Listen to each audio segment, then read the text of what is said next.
streaming on both platforms right now. So if you come in late or something like that, you can find the live on YouTube after it's done so that you can get any information or any stuff that you wanted that you might have missed. Um,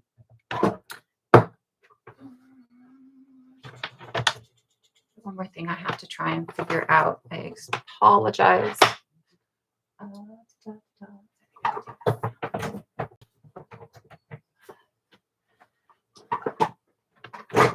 Trying to make sure everything's plugged in. Hello, everybody. Thank everybody for joining. Thank you all.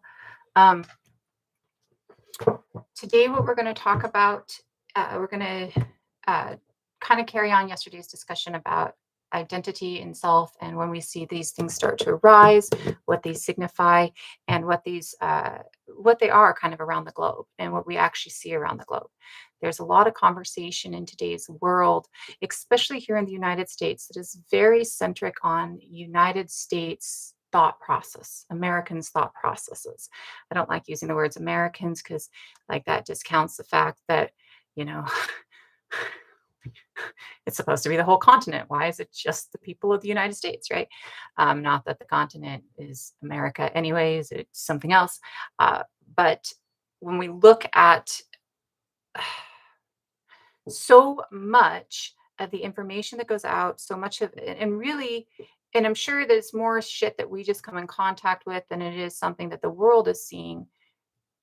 Do I seem like I'm leggy and like I'm broken up? Because as I'm watching it, it seems like that.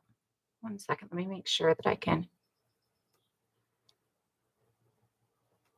try and stop it from being so. Let me see if I can.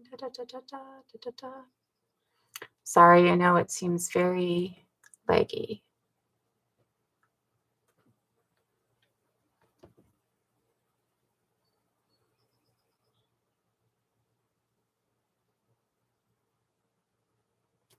I'm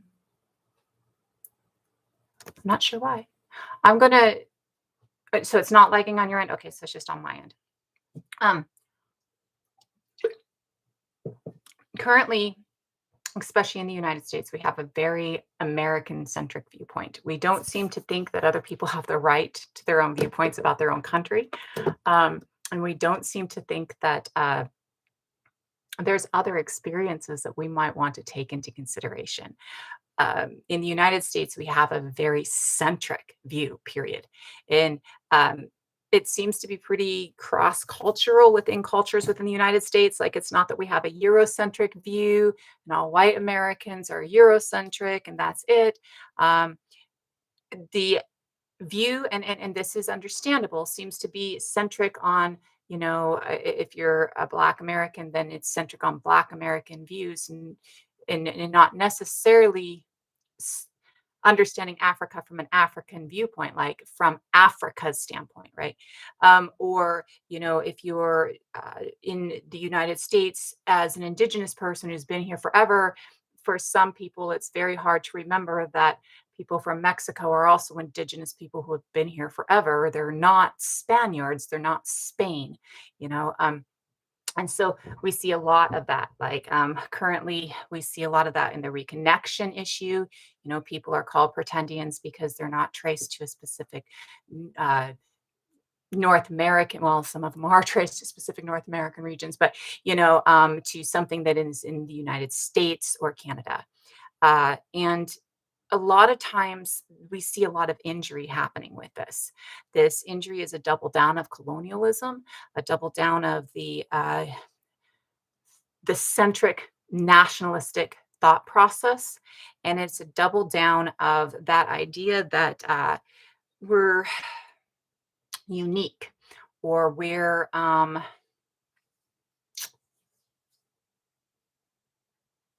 main character syndrome. It's a double down of main character syndrome, right? It's a double down on this idea that if it's not fixing your issues, then it's not fixing any issues, and that only your idea and what you've been taught is the truth, right? One of the video I actually was working on this morning that I put up is talking about that when we look at the Cleopatra documentary, right? Because taking an American centric viewpoint and forcing that American centric viewpoint on Egyptians is rude, to say the least, right? Um, when we're looking at cultures across the world, we absolutely see that many cultures across the world have these beautiful things that they've been utilizing for identity for thousands and thousands of years, for longer than we've really understood identity as being the you versus me instead of you and me, right? And that, one second, I'm getting a little hot here.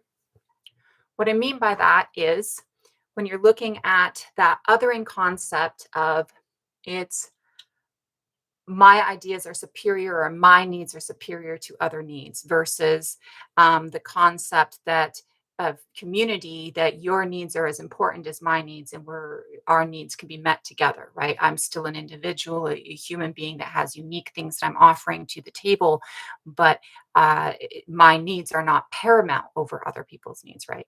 So that us and you versus us versus you, right?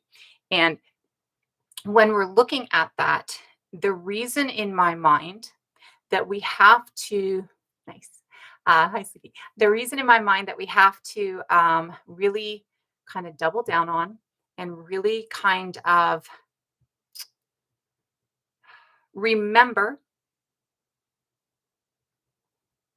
and really kind of get that understanding going in my mind is because as long as we're centering it in spaces outside of where it's at, as long as we are maintaining our needs, our desires, our perceptions over other people's needs, other people's understandings, other people's space, then we're continuing that colonial mindset. And in continuing that colonial mindset, we're continuing the problem. Now, for me, that colonial mindset goes back really, really, really, really, really far. Uh, for me, that colonial mindset really starts in our first colonizing spaces. And these first colonizing spaces are when you get, again, to that narcissistic God King idea, where you have a ruler and you have your city and they're the bad guys and you're the good guys, right? And those cities start to spread. From the very beginning, those cities start to spread, right? From the very beginning, it's not enough to have your territory. You have to take everybody else's territory, right? So that colonial mindset happens pretty early on in the idea that you can own, right? When you get to that idea that there is an ownership of the land, when you get the idea that there's property, you see that that mindset that I should not only own what I own, but I should own what everybody else owns comes on, right? Oftentimes thought in, well, you don't think you own it, so I can own it, right? Kind of perspective, which doesn't really play right. Like there's some moral and ethical issue within that. Um, when we see that very early on, there is, well, let me define colonize first. Um, Migration, immigration, these things are natural things that we do. We're constantly moving.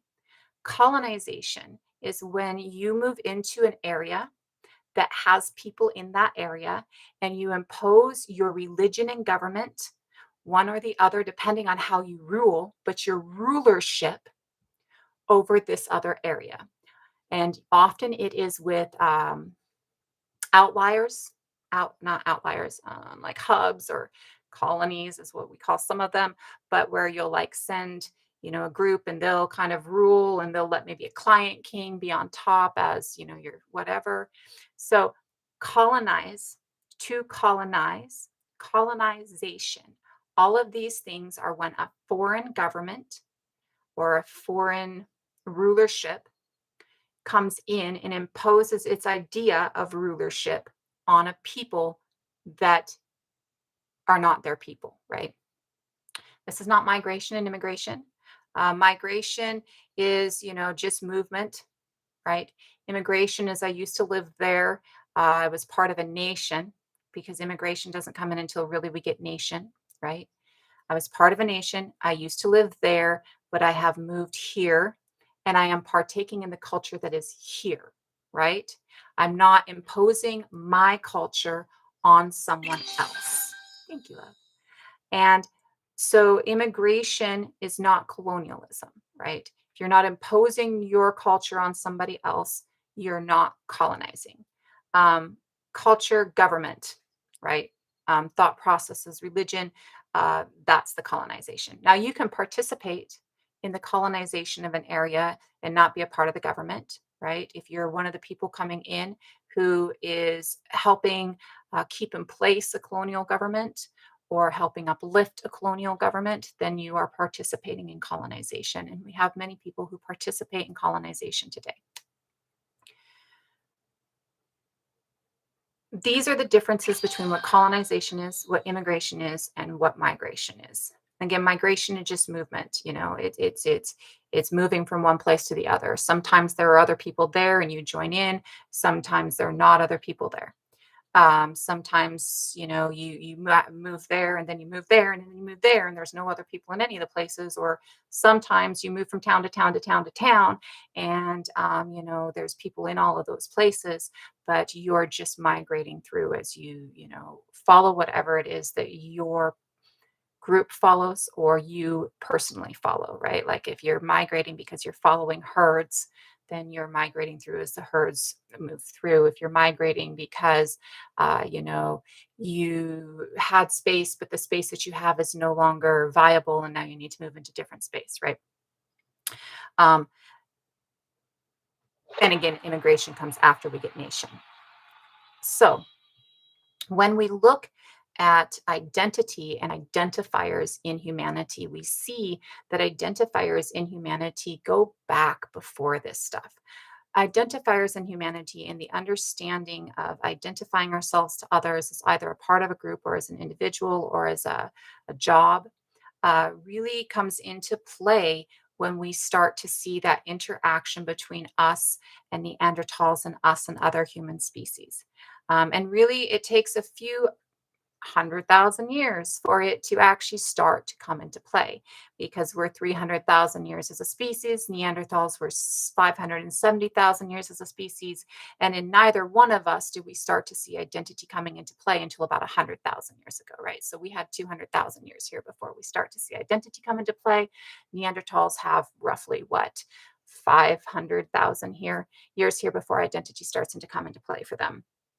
And we had been with other species before this, right? So we had already been with the Neanderthals for roughly, 50,000 years by the time we start to see identity come into play into both species.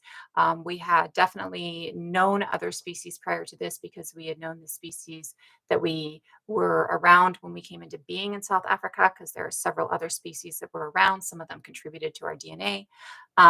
And definitely seeing other species as we're uh, interacting further out of Africa, because we definitely run into the Denisovians, right? So when we're looking at this and when we're grabbing this understanding of identity being so much earlier than our thought of othering, identity being so much earlier than our thought of nation, right? Of colonialism, identity being one of those first things that really makes us human, really sets us apart from the animals, right? Um, when we're looking at that, we see that the way we do our hair, the way we wear our clothes, the way we paint our bodies, the way or what jewelry we wear has really played a role in identity going back to the Neanderthals. We also see that the interaction with animals, the understanding of animals in the world around you, really also goes back that far. Um, I do have a copy of one of the things that we were talking about yesterday, so I'm going to pull this up. It's going to freeze my live on YouTube for a second when I pull it up, just so you are aware. That's unfortunate when I'm trying to pull up pictures for the background.